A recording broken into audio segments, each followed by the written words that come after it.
60 नंतर घरात राहणाऱ्या ज्येष्ठांनी या 10 गोष्टी नक्की करा. वय वाढणे ही निसर्गाची एक स्वाभाविक प्रक्रिया आहे. पण वय वाढले म्हणून जीवन जगण्याचा उत्साह आणि मनातील आनंद कमी व्हायलाच हवा असे नाही. आयुष्याच्या या टप्प्यावर जेव्हा कुटुंबाच्या अनेक जबाबदाऱ्या पूर्ण झालेल्या असतात, तेव्हा काही जण घरात एकटे बसून उदास होऊ लागतात. त्यांना वाटू लागते की आयुष्यातील सर्वोत्तम काळ आता निघून गेला आहे. पण खरं सांगायचं झालं तर हा काळ उदास होण्याचा नाही, तर आयुष्यभराच्या अनुभवासोबत स्वतःसाठी जगण्याचा एक उत्तम आणि नवीन आणि सुंदर टप्पा आहे. जर तुमचाही दिवस फक्त टीव्ही पाहण्यात, औषधांच्या गोळ्या मोजण्यात किंवा खिडकीतून बाहेर पाहण्यात बसण्यात जात असेल, तर आता ही उदासी दूर करण्याची वेळ आली आहे. मित्रांनो, आजचा हा व्हिडिओ तुमच्या आयुष्यात नवीन ऊर्जा, आत्मविश्वास आणि आनंद निर्माण करण्यासाठी आहे. आज आपण अशा 10 सोप्या, व्यावहारिक आणि उपयोगी सवयी जाणून घेणार आहोत. या सवयी तुम्ही रोजच्या जीवनात समाविष्ट केल्या तर तुम्हाला अधिक सक्रिय आणि सकारात्मक राहण्यास मदत होऊ शकते. नंबर 1 बघा, सकाळची कोवळी सूर्यप्रकाश घ्या. सकाळचा नैसर्गिक सूर्यप्रकाश आपल्या शरीरासाठी उपयुक्त ठरू शकतो. रोज काही वेळ बाल्कनीत, अंगणात किंवा गच्चीवर बसून सकाळच्या प्रकाशाचा आनंद घ्या. सूर्यप्रकाशामुळे शरीराला व्हिटॅमिन डी तयार करण्यास मदत होते, जे हाडांच्या आरोग्यासाठी सर्वात महत्त्वाचे आहे. सकाळच्या शांत वातावरणात काही वेळ बसून दीर्घ श्वास घ्या आणि या सुंदर आयुष्यासाठी देवाचे आभार माना. नंबर 2 बघा, एका जागी सतत बसून राहू नका. वय वाढल्यानंतर अनेकदा आपल्याला वाटते की आता फक्त आराम करायचा आहे. त्यामुळे आपण तासनतास एकाच खुर्चीवर किंवा सोफ्यावर बसून राहतो. पण शरीर सक्रिय ठेवणेही तितकेच महत्त्वाचे आहे. सतत बसून राहण्याऐवजी अधूनमधून उठून थोडे चालावे, खोलीत काही फेऱ्या मारा किंवा घराच्या गॅलरीत थोडे फिरा.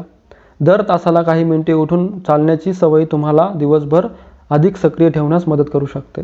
नंबर 3 बघा, मेंदू सक्रिय ठेवा आणि नवीन गोष्टी शिका.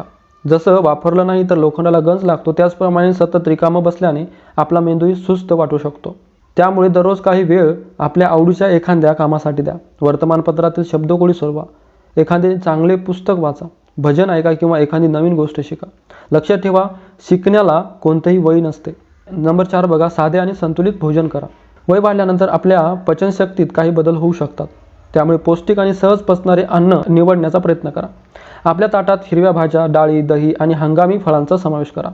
खूप जास्त तळलेले, तेलकट, खारट किंवा अति खारट पदार्थ खाणे टाळा. तसेच पुरेसं पाणी प्या. मात्र प्रत्येक व्यक्तीची पाण्याची गरज वय, आरोग्य आणि हवामानानुसार वेगळी असू शकते. नंबर 5 बघा, कुटुंबीय आणि मित्रांशी नियमित संवाद साधा. दिवसभर घरात एकटे आणि शांत बसून राहिल्यामुळे मन उदास होऊ शकते. म्हणून मुलांशी, नातवंडाशी, नातेवाईकांशी किंवा मित्राशी दररोज थोडा वेळ मन मोकळेपणाने बोला. त्यांना तुमच्या आयुष्यातील जुन्या आठवणी आणि किस्से सांगा. त्यांच्यासोबत हसा आणि मनातील गोष्ट शेअर करा. आपल्या माणसासोबत घालवलेला वेळ मन हलके आणि आनंदी ठेवण्यास मदत करू शकतो. नंबर 6 बघा, हलका व्यायाम आणि प्राणायाम करा. या वयात खूप कठीण व्यायाम किंवा जड वजन उचलण्याची गरज नाही. आपल्या क्षमतेनुसार हलक्या हालचाली करा. हातांची बोटे उघडणे, बंद करणे, घोटे हळूहळू फिरवणे आणि मान सावकाश हलवणे अशा साध्या हालचाली करता येतात. डॉक्टरांनी परवानगी दिली असेल तर नियमित चालणे हाही एक चांगला पर्याय आहे. प्राणायाम करताना आपल्या आरोग्याची आणि क्षमतेची काळजी घ्या. श्वासाशी संबंधित कोणत्याही समस्या असल्यास तज्ज्ञाचा सल्ला घेणे योग्य ठरेल.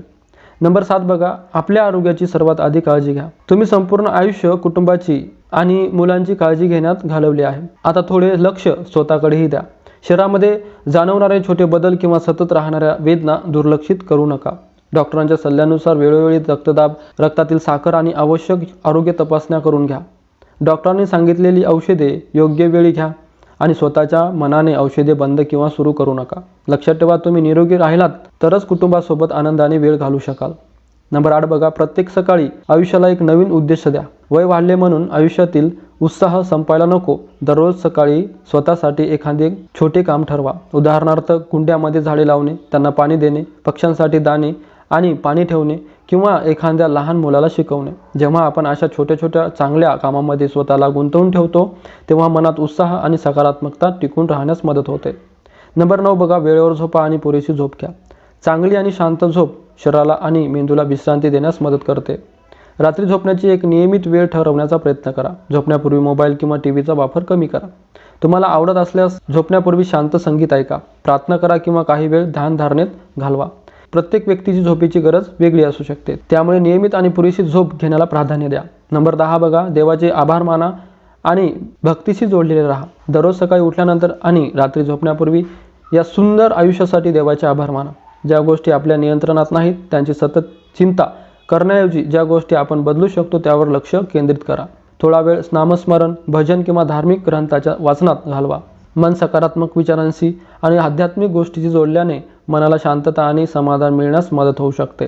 माझ्या प्रिय मित्रांनो, या सुंदर आणि ज्ञानवर्धक व्हिडिओच्या शेवटी पोहोचण्यापूर्वी मला तुम्हाला एक गोष्ट विचारायची आहे. आज आपण सांगितलेल्या या 10 सोप्या सवयीपैकी कोणती सवय तुम्ही आजपासूनच आपल्या दैनंदिन जीवनात अंगीकारणार आहात? आणि तुमच्या मते आयुष्याच्या या टप्प्यावर सर्वात मोठा आनंद कशात आहे? तुमचे प्रत्येक उत्तर आमच्यासाठी खूप खास आहे. त्यामुळे कोणताही संकोच न करता तुमचे उत्तर खाली कमेंट बॉक्समध्ये नक्की लिहा. तुमची उत्तरे आम्हाला प्रेरणा देतात आणि या कुटुंबाशी जोडलेल्या इतर अनेक ज्येष्ठ नागरिकांचाही उत्साह वाढवतात. थोडक्यात सांगायचं झालं तर वाढतं वय ही काळानुसार घडणारी एक नैसर्गिक प्रक्रिया आहे. पण प्रत्येक नवीन दिवस, नवीन आशा, सुंदर हास्य आणि आत्मविश्वासाने जगणे आपल्या हातात आहे. चेहऱ्यावर दिसणाऱ्या सुरकुत्या या तुमच्या आयुष्यभराच्या अनुभवाची खूण आहेत. त्या तुमच्या मनातील उत्साह आणि ऊर्जा कमी करू शकत नाहीत. म्हणून स्वतःला कधीही एकटे, असहाय किंवा कमजोर समजू नका. उठा, या जीवनाबद्दल कृतज्ञ व्यक्त करा आणि आयुष्याच्या या नव्या सुंदर अध्यायाचा शांततेने, स्वाभिमानाने आणि आनंदाने स्वीकार करा. लक्षात ठेवा, आनंदी राहणे ही जीवनातील सर्वात सुंदर गोष्टींपैकी एक आहे. हा आनंद स्वतःपासून कधीही दूर जाऊ देऊ नका. जर आजचा हा प्रेरणादायी आणि आरोग्यविषयक व्हिडिओ तुम्हाला थोडासा जरी आवडला असेल तर व्हिडिओला एक लाईक नक्की करा. हा व्हिडिओ तुमच्या मित्रमैत्रिणींना, नातेवाईकांना आणि कुटुंबातील सदस्यांसोबत शेअर करा, जेणेकरून तुमच्या या एका छोट्याशा प्रयत्नामुळे एखाद्या ज्येष्ठ व्यक्तींच्या आयुष्यातही आनंदाची किरणे पोहोचू शकतील. आमच्या या चॅनलला सबस्क्राईब करा आणि बाजूचे बेल आयकॉन दाबायला विसरू नका, जेणेकरून जीवनाला योग्य दिशा देणारे असेच ज्ञानवर्धक व्हिडिओ तुम्हाला नेहमी मिळत राहतील. ईश्वर आपणा सर्वांवर आपली कृपा सदैव ठेवो. निरोगी राहा, आनंदी राहा, हसत राहा आणि आपल्या प्रियजनांसोबत सुखाने जीवन जगा. लवकरच एका नवीन व्हिडिओसोबत पुन्हा भेटू. धन्यवाद.